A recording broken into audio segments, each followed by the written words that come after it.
네, 우리 시대 논객입니다. 매일경제신문 주필을 지낸 배병휴 주필, 그리고 경향신문 편집부국장 정치부장을 지낸 고영신 한양대 특임교수 초대했습니다. 어서 오십시오. 안녕하십니까. 자, 고수들의 한수, 오늘 한수이자 또 훈수 한번 들어보겠습니다. 자, 조금 전에 저희가 김수창 전 지검장 사건을 뉴스 모두에 보도했었는데요. 그 변호인이 기자회견 조금 전에 했습니다. 그 내용을 저희가 다 들려드리지 못했는데 우선 주요 내용을 잠깐 먼저 좀 다시 시청자 여러분들께 들려드리고 두 분의 말씀 들어보도록 하겠습니다. 보시죠. 이 건으로 충격과 크나큰 실망을 드린 점 깊이 사죄드리고 본인도 극도의 수치심으로 죽고 싶은 심정이나 가족들을 생각하여 차마 그러지 못한 점 살펴주시기 바랍니다.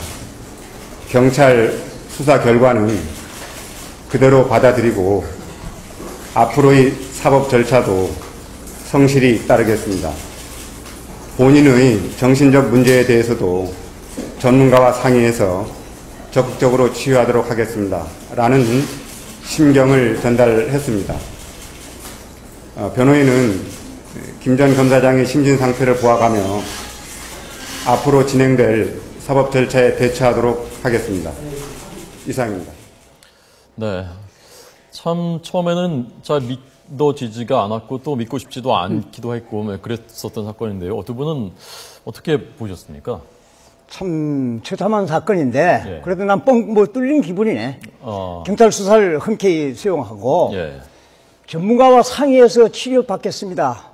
모든 걸 흔쾌하게 다 수용했지 않습니까? 그 의혹이 다 해결되는데 참 딱합니다. 어떤 식으로 보면 그 인품을 가진 분이 지검장이 저런 식으로 해가지고 붕괴가 되네.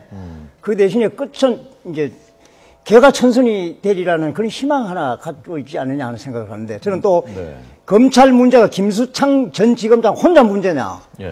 조직의 전과하고도 관련이 있다고 봅니다. 과거에 쭉 검찰이 그 조직적으로 전과가 있었잖아요. 성추문 같은 거. 그거에 밑에 내려왔는데 김수창 씨의 성추행 사건을 계기로 해가지고 검찰에는 이제는 더 이상 이런 추악한 사건은 되풀이되지 않기를 기대하고 또 그렇게 될 가능성이 있어요. 그런 면에서 긍정적으로 평가합니다. 그 조직의 풍토하고 관련이 있다는 말씀이시죠? 그렇죠. 저는 그렇게 쭉 내려왔는데 이번 기회가 그게 단절시키고 새롭게 거듭 태어나는 하나의 계기가 될 수 있다는 측면에서 긍정적이다 이렇게 평가를 하고 있습니다. 고 교수님도 과거에 검찰도 직접 취재해 보셨었나요? 뭐 조금 나갔었습니다. 올해는 나가지 않았습니다. 검찰의 풍토와 관련이 있다라는 말씀에 동의하십니까? 뭐 검찰의 풍토라기보다는 검찰이 최근에 뭐 최근뿐만 아니죠. 오래전부터 보였던 그 속성들이 바로 제 식구 감싸기, 꼬리 자르기, 조직 이기주의 이게 너무 팽배해 있었던 겁니다. 뭐 방금 말씀하셨지만 최근만 하더라도 검찰총장의 내연녀 사건, 검사 주신 법무차관의 성상납 의혹 사건, 또 이 검사장의 참 바바리 사건, 이 민망하고 참 본인 표현대로 어이없고 정말 국민들 입장에서 황당한 일이 일어났지 않습니까? 왜 이런 일들이 지속적으로 반복이 되느냐? 말하자면은 제 식구 감싸기식으로 해가지고 적당하니 솜방망이 처벌을 하고 넘어갔기 때문에 그런 겁니다. 이번의 경우도 엄연히 공연 음란죄는 말할 것도 없고 거기다 공직자로서 품위를 손상시켰고 또 거짓말을 지속적으로 해왔지 않습니까? 물론 지금 다 인정은 했습니다만 어쩔 수 없이 이런 행위가 있었음에도 불구하고 대통령 훈련까지를 어겨가면서 검찰이나 법무부가 그냥 면직 처리를 해줬지 않습니까? 할 수 없도록 되어 있거든요. 사실은 지금 이 정부에서도 이런 성범죄에 대해서는 4대 범죄로서 아주 엄하게 처벌하도록 되어 있거든요. 그런 점에서도 이번 사건은 엄정히 조치를 취해야 한다는 점을 말씀을 드리고 다만 김수창 씨 본인이 얘기한 대로 이것은 사실은 어떤 일시적인 성범죄 행위라기보다는 성도착증이라는 어떤 질병으로 봐야 합니다. 본인도 이게 뭐 일회성이 아니고 그동안 이런 관련 의사들에 따르면 상당히 오래 전부터 상습적으로 주기적으로 해왔을 것이다. 그러면은 본인도 많은 마음의 상처를 받았을 거 뻔한 거고 이런 일이 있고 나서 얼마나 또 본인 스스로 치욕적으로 개인적으로 느꼈겠느냐. 그런 점에서 볼 때는 개인적으로 인간적으로는 많이 동정이 갑니다만은 검찰이 이런 부분 이런 일들이 다시 일어나지 않도록 하기 위해서는 검찰 스스로 엄하게 그 잣대를 들이대야 한다. 이런 거죠. 글쎄요, 이거 뭐 비판하려면 끝이 없습니다. 그런데 나는 본인이 흔쾌하게 경찰 수사 결과를 수용한 마당에서 나는 이렇게 봅니다. 아마 본인도 자기 스스로 제어할 수 없는 상황이었을 것이다. 그래 병적이었다 이겁니다. 자기가 생각해도 참 죽을 마시고 고통이라고 얘기를 한 것 보니까 자기 자신도 자기를 컨트롤할 수 없을 만큼 병적인 단계에 빠져 있었던 겁니다. 그렇잖아요. 그래서 아마 저 김수창 씨의 기본의 인권이나 직접 저걸로 본다면은 이런 사건을 일으킬 수 없어요. 병적인 수준이다 이겁니다. 그래서 자기도 모르게 병적인 수준에 빠졌기 때문에 이번에 흔쾌하게 해서 전문가와 상의해서 그 치료를 받아야지. 치료를 받는 것이고 이제 이걸 계기로 해가지고 또 하나의 문제는 검찰이 경찰의 수사를 불신해가지고 경찰이 자기 수하에 있다는 조직이 있는 식으로 이런 식으로 하는 인식도 싹 없애버려야 돼. 검찰도 이번에 거듭 태어날 수 있는 중요한 계기가 많이 생겼습니다. 알겠습니다. 이 사건은 방금 말씀하신 대로 병적인 문제이기 때문에 검찰 조직이라든가 이런 데서 단순히 뭐 성적이라든가 사법시험을 합격한 그것만 가지고 검사가 되고 해서는 안 됩니다. 인성검사가 반드시 있어야 합니다. 여기서 이런 분들이 뭐 우리 지킬랜드 하이든가요? 거기 보면은 낮에는 그놈한 신사로 활동하다가 밤에는 범죄 행위를 벌이는 것처럼 이런 인성을 이상하게 가진 분들이 저런 고위직에 있었다고 할 경우 여러 가지 문제들이 나타날 수가 있는 겁니다. 저희들이 직접적으로 알 수는 없지만 실제적으로 저분도 얼마 전에 그 무슨 배우인가 그분이 무슨 마약 어떤 관련된 것도 아주 관대하게 처분을 하셨더라고 여배우가 그렇기 때문에 가수 가수죠. 가수 맞아요. 가수. 특히 이런 고위공직자들, 특히 이런 인권이라든가 이런 수사와 관련된 부분에 계시는 분들에 대해서는 반드시 인성검사도 이번에 그런 부분들을 도입을 해서 사전에 이런 일들이 일어나지 않도록 해야지 그게 결과적으로 보니까 무슨 병적인 현상이더라. 또 뭐 어떤 불가피한 일들이더라. 이렇게 해갖고 그냥 적당히 덮고 나가면은 이런 일들이 지속적으로 반복되고 그에 따라서 많은 문제들이 발생할 수 있기 때문에 그런 부분에 대해서도 검찰 수뇌부, 법무부가 좀 새로운 시각을 갖고 접근해 줬으면 좋겠습니다. 알겠습니다. 저희 뭐 개인의 병리 현상이고 또 결국은 사회 병리 현상과 맞닿아 있는 것일 테고요. 어쨌건 먼저는 깊이 반성하는 게 우선이고 그 다음에 치료받고 새롭게 인생을 시작하는 그런 계기가 되기를 바랍니다. 자, 오늘 세월호법 꽉 막혀있는 전국, 뭐 전국만 막혀있겠습니까? 나라가 막혀있다고 해도 과언이 아니겠습니다. 그래서 두 분의 고수들, 이 시대 농객들의 한수를 좀 들어보고 싶었습니다. 자, 어떻게 좀 풀어야 된다고 생각하십니까? 저는 조금 강경한 입장을 가지고 있습니다. 뭐 내가 나이가 먹어서 그런지 모르겠습니다만은 새정치민주연합의 박영선 대표 체제가 지금 협상 정권을 가지고 협상을 했는데 일부 강경파 세력이 그걸 추인을 보류하고 무산시킨 이 사태에 대해서는 그건 있을 수 없는 일이에요. 그건 원칙적으로 잘못된 겁니다. 그러면 박영선 대표에 대한 그 협상권을 주지 말았어야지. 이런 법이 어디 있어요? 대의민주정치하에. 물론 세부적인 상황에 가면은 뭐 여당이 왜 이거 양보하지 않았느냐, 이거에 대해서 왜 박영선 대표가 양보했냐 이런 말도 있을 수 있겠습니다만은 그거는 내부에서 할 수 있는 얘기고 국민의 입장으로 보면 1차 협상을 폐기하고 2차 재협상까지 했는데 그것까지 다시 보이콧했다. 그리고 유족회의 의견이 최우선이다. 이런 식으로 정치권에서 주장할 수 있는 겁니다. 유족회의 의견이 대단히 중요하고 그것이 여야 협상하는데 중요한 전제 조건이 되고 참고사항은 될 수 있을지언정 그게 바로 입법으로 연결되는 건 아니에요. 입법은 뭐 하느냐. 여야가 협상을 통해서 협상을 통해서 타결해야 되는 겁니다. 그걸 해가지고 정부를 이렇게 경색시킨 것은 난 강경파한테 문제가 있는 것이고 특히 문재인 의원의 문재인 정치, 단식에 참여하고 하는 이런 거는 있을 수 없다고 봐요, 저는. 그거는 좀 비판을 받아 마땅하지 않느냐라고 저는 이렇게 강경한 입장을 가지고 있습니다. 문재인의 문제 정치다 이렇게 말씀하시는군요. 그렇게 말씀하시니까 고 교수님께 여쭤보기 전에 하나만 더 여쭤볼 게 있는데요. 정청래 의원 아시지 않습니까? 야당에. 정청래 의원이 오늘 이렇게 말했습니다. 좀 보여주시죠. 유가족의 뜻을 따르겠다. 나는 당보다 국민의 뜻을 받들겠다라고 말했습니다. 예. 어떻게 난 정청래 의원의 정치적인 성향을 많이 봤어요. 그 사이에 예. 나와서 이런 입장이라는 걸 알고 있는데 예. 심지어 헌법기관으로 주장한 국회의원이 당보다도 국민의 뜻을 받들겠다. 국민의 뜻이라는 거 그거는 뭐 마음대로요. 고무줄이에요. 있을 수 없는 일입니다. 그냥 국회의원 내놓고 이 말씀을 해야지. 국회의원이 있을 수가 없는 겁니다. 그는 나는 정청래 의원의 그 옛날 그 민주화 투쟁이나 이걸 좀 알고 있고 지금까지 국회의원으로 어떤 활동을 해왔는 것도 다 지켜봤습니다만은 이 시점에서 의회 민주주의를 지킨다고 해가지고 국회에 가가지고 선서한 양반이 당보다도 국민의 의견을 따르겠다. 이게 무슨 말이 차라리 당 사표 쓰고 나가야지 그러면. 있을 수 없다고 봐요 저는. 예. 자, 고영신 화장대 트임 교수님 또 어떻게 풀어야 된다고 보십니까? 저는 그 협상 과정이나 내용에 대해서는 아주 잘한 것이다 이렇게 봅니다. 예. 정치라는 것은 어차피 정치권이라는 것은 대화와 타협을 통해서 푸는 건데 서로가 한 발씩 양보를 하면서 결과를 도출해냈거든요. 그것이 물론 유가족의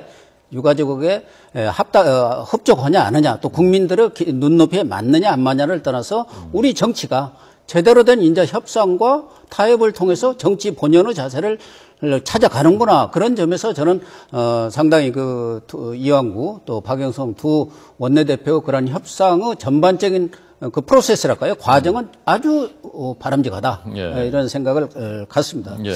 다만 문제가 되는 것은 뭐 배 대표도 일부 지적을 하셨습니다만은 새정치민주연합의 정체성이 뭐냐?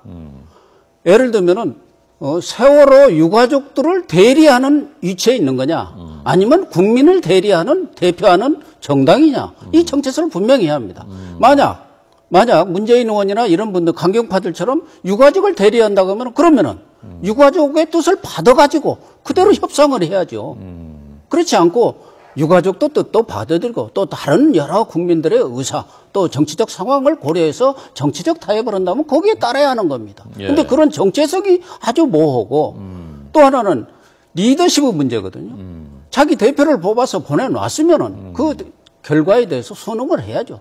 수용을 해야죠. 물론 그것이 받아들이기 어렵게는 의총을 통해서도 비토를 할 수 있습니다. 그런 사례는 뭐 과거 새누리당도 많이 있었어요. 예. 그러니까 할 수는 있지만 적어도 어느 정도 두 차례의 그런 협상 결과를 가져왔다면은 네. 받아들이는 것이 옳다 이런 점을 말씀드리면서 예. 다만 현재로서는 꽉 막힌 전국을 지금 새누리는 물론이고 정치권 자체로서도 진퇴유곡이다.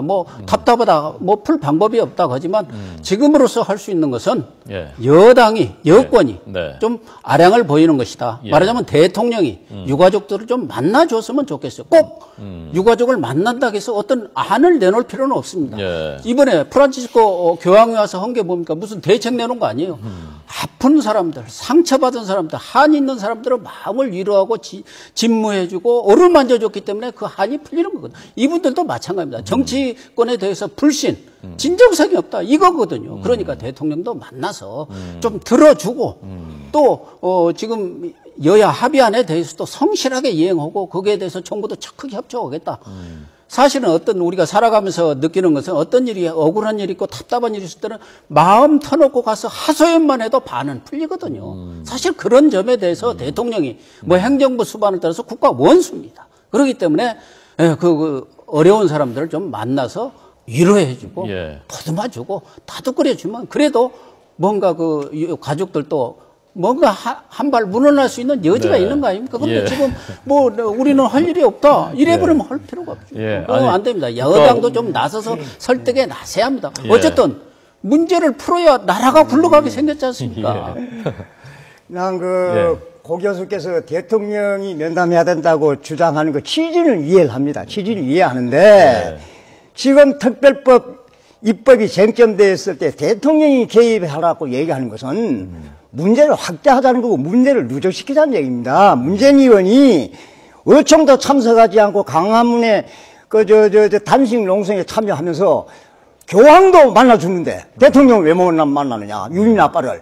이런 논리를 어떻게 전개를 합니까? 교황이 세월호 유가족을 만났을 때 특별법 제정해주라고 만난 겁니까? 고통받는 사람을 위로해주고 기도해주기 위해서 만난 겁니다. 그걸 정치하고 연결시키는 것이 아니고, 유민 아빠 지금 단식하는 분을 대통령 만나면 그분은 대통령이 만나주면 대통령 말씀 들어보고 난 단식 중단하겠다고 말씀하시던데 대통령이 그럼 뭐라 그럽니까? 아, 그럼 여야 협상하고 새누리당이 당신들이 양보해가지고 입법해라. 이렇게 얘기를 하겠습니까? 대통령이 뭡니까? 그거 하면 또 난리가 나지. 청와대 시녀나 하는 소리가 나오잖아요. 네. 그래서 그런 말을 문재인 의원 대통령 입후보 했던 분이 그런 말씀 하는 게 아니고 문재인 의원은 고시에 합격한 변호사 출신이고 법률가입니다. 그 사람들이 네. 법 체계를 너무 잘 알아요. 우리 같은 사람들 사법 체계 잘 알고 있습니다. 네. 그거를 자기 정치를 위해서 이렇게 해요. 거기다가 누가 하면 한명숙 씨나 이런 친노 사람들이 가서 다 응원 단식해주고 이렇게 하는데 이게 뭡니까? 자기 당은 지금 박영선 씨가 비상대책위원회 협상권을 가지고 자꾸 협상하고 앉았는데 자기는 따로 그렇게 천막 농성을 하고 이래?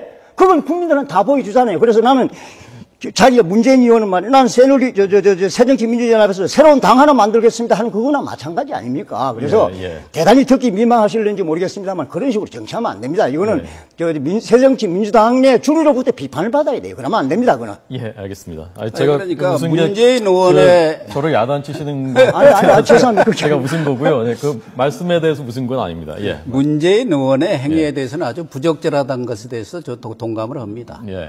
문재인 의원은 야당의 새정치의 대주주입니다. 예. 본인이 직접 나서서 설득을 하고 대안을 마련해야 할 뿐이 시민사회단체나 무슨 유가족처럼 밖에 나가서 단식한다는 것은 있을 수가 없는 일이죠. 그건 적절하지 않은 거고 그건 별도의 문제고 그러나 이 전국을 풀어나가기 위해서는 대통령뿐만 아니라 여당의 대표도 나서서 이 안이 얼마든지 말하자면 진상을 밝히는데 문제점이 없다는 것도 설득을 하고 경우에 따라서는 우리가 새누리가 2명을 추천하게 되고 뭐 야당과 유가족이 그걸 승인하게 됐지만 당신들이 추천하면 우리가 말하자면은 그걸 받아서 그냥 추천하는 형식을 가지고 있다. 다만 그 재합의, 재협상의 내용을 원칙을 지키고 또 법의 근간을 지키는 범위 내에서 융통성을 발휘를 하도록 하자. 이렇게 설득을 하면은 문제는 정치는 국민을 설득한 겁니다. 유가족을 설득하는 게 아니라 유가족도 설득하지만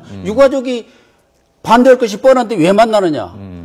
여당이 대통령이 설득을 해서 충분히 국민이 납득할 만한 안을 내놓으면 국민의 여론이 돌아가는 것입니다. 또 지금 국민들이 유가족에 대해서 차마 어떤 얘기를 못하는 부분도 많이 있습니다.